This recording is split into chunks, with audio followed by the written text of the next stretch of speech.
नमस्कार साथियों, be keeping India YouTube channel पर आपका हार्दिक स्वागत है। साथियों, जिन लोगों ने हमारे चैनल को सब्सक्राइब नहीं किया है वो साथी हमारे चैनल को सब्सक्राइब कर ले, साथ ही बेल आइकन को भी दबा दें ताकि आने वाले वीडियोज के नोटिफिकेशन आपको आसानी से उपलब्ध हो सके। साथियों, आज की जो जानकारी है वो मधुमक्खी पालन में क्या ना करें इसके बारे में है। हमें ज्यादातर ये बातें तो बताई जाती हैं कि मधुमक्खी पालन में क्या करना चाहिए, लेकिन हमें ये नहीं बताया जाता कि मधुमक्खी पालन के दौरान क्या चीजें नहीं करनी चाहिए। तो साथियों, आइए हम वीडियो को शुरू करते हैं। तो साथियों, कभी भी मधुमक्खी पालन का काम जो है एक कॉलोनी से शुरू नहीं करना चाहिए। कम से कम 2 या 10 कॉलोनी से आप जरूर शुरू करें, तभी आपका जो मधुमक्खी पालन का काम है वो सफलतापूर्वक आगे बढ़ सकता है। क्योंकि एक या कम कॉलोनी लेने से तो कई बार कॉलोनियों को 2 कॉलोनियों को मर्ज करना पड़ता है, इसलिए एक सिंगल कॉलोनी से अगर आप शुरू करते हो तो वो कॉलोनी कमजोर होती है तो आप उसको सपोर्ट नहीं दे पाते हो। तो इसलिए कभी भी एक कॉलोनी से शुरू ना करें, कम से कम 2 या 10 कॉलोनी से या इससे ज्यादा आप जितनी भी मधुमक्खियां ले सकते हैं उतनी कॉलोनी से आप शुरू करें।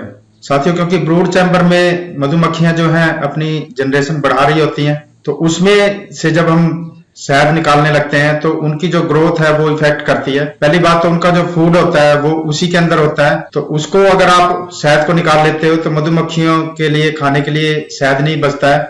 इसके अलावा जब हम सारे ब्रूड चैम्बर को हम मशीन के अंदर घुमाते हैं तो उससे भी जो मधुमक्खियां हैं या जो लार्वा है वो सारा का सारा इफेक्ट करता है, तो उससे जो मधुमक्खियों की ग्रोथ है वो बहुत धीमी हो जाती है साथियों। तो इसलिए हम हमेशा सुपर चैम्बर से ही शहद निकालेंगे, तभी सबसे अच्छा होगा। और इसके साथ ही सील बंद छत्तों का ही शहद निकालें।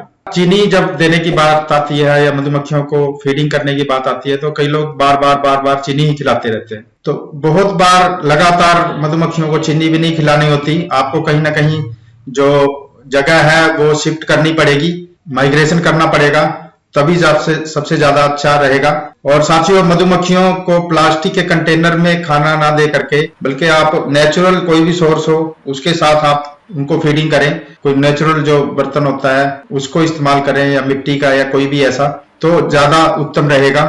अपनी मधुमक्खी कॉलोनियों को सड़क के किनारे रखने से बचें, इससे शहद की जो क्वालिटी है उसमें भी कमी आती है। मधुमक्खियों के लिए ये खतरनाक होता है क्योंकि सड़क के किनारे मधुमक्खियां जाती हैं तो उससे बहुत सारी मधुमक्खियां मर भी जाती हैं, अपना रास्ता भी भूल जाती हैं, और इसके अलावा जो शहद उत्पादन है वो भी बहुत कम होता है। साथियों, यदि आप कॉलोनी को खो देते हैं, कई लोग जो मधुमक्खी पालन का काम शुरू करते हैं वो अपना काम तो शुरू करते हैं लेकिन कुछ समय के बाद अगर उनकी मधुमक्खियां मर जाती हैं तो वो इस काम को भी करना बंद कर देते हैं। तो साथियों, ये एक मधुमक्खी पालन का हिस्सा रहता है। बहुत सारे जो बी कीपर्स हैं आज जो बहुत अच्छी ग्रोथ कर चुके हैं, उनकी जिंदगी में भी ऐसे पल आते हैं जब मधुमक्खियां बहुत कम हो जाती हैं या बिल्कुल ही खत्म हो जाती हैं, लेकिन वो हार नहीं मानते, उसके बाद फिर से दोबारा उसी काम को शुरू करते हैं। तो धीरे धीरे आपको भी अनुभव हो जाएगा। आप अपनी मधुमक्खियां खोने के बाद अपने काम को बंद ना करें, उससे एक्सपीरियंस लें, किस वजह से वो नुकसान हुआ है उसको समझें और उसके बाद आप अच्छी तरह से ग्रोथ करें। साथियों, शहद को ना टपकाएं कहीं पे भी। जब आप मधुमक्खी पालन में काम करते हैं तो उसमें जो शहद है वो कई बार नीचे टपक जाता है, कि शहद नीचे ना टपके, इससे शिकारियों को शहद की खुशबू आ जाती है। जो शहद को खाने वाले जो जीव होते हैं उनको छत्तों को लूटने और हमला करने का उनको मौका मिल जाता है। तो इस तरह का खतरा ना रहे, इसके लिए आप सब शहद की कोशिश करें कि वो टपके ना।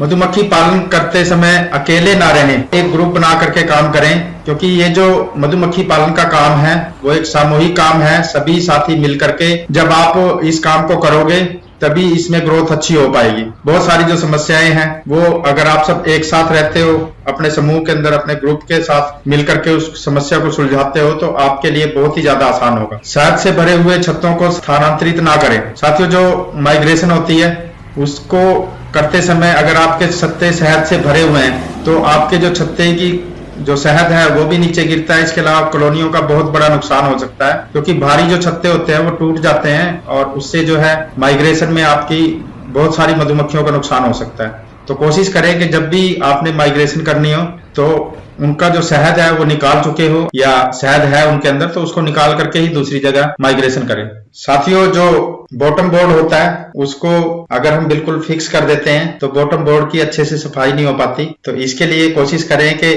उसको कील से ना जोड़ करके टेम्परेरी फिक्स करें, ताकि आपका जो ब्रूड चैम्बर है वहां पे जो साफ सफाई का काम होता है वो ऊपर उठा करके उसको आप बंद कर सकते हो और साफ सफाई करने के बाद फिर दोबारा रख सकते हो। मधुमक्खी के डिब्बों को ज्यादा समय तक खुला ना रखें, इससे रोगिंग का खतरा बढ़ जाता है। बिना किसी विशेषज्ञ की सलाह के कोई भी दवा का प्रयोग ना करें। साथियों, अगर आपको नहीं पता है कि कौन सी बीमारी में कौन सी दवाई देनी होती है मधुमक्खियों को, तो आप बिना बात के अपने सेल्फ प्रयोग ना करें। किसी न किसी जानकार से ही इस बात की सलाह लें कि किस समय पे कौन सी दवा का इस्तेमाल करना है। मधुमक्खी कॉलोनी को साथियों बिना स्टैंड के कभी भी ना रखें। टॉप कवर जरूर लगाएं। गर्मियों में छांव में रखें और सर्दियों में धूप में रखने की कोशिश करें, जिससे आपकी जो कॉलोनियां हैं वो धीरे धीरे ग्रो कर जाएंगी और आपका मधुमक्खी पालन का जो काम है वो बहुत ही अच्छा रहे। हमारे चैनल को सब्सक्राइब कर लें, लाइक करें और शेयर करें और साथ ही बेल आइकन को भी दबाएं, समय से वीडियो की जानकारी मिल सके। साथियों, वीडियो देखने के लिए बहुत बहुत धन्यवाद। Thank you very much.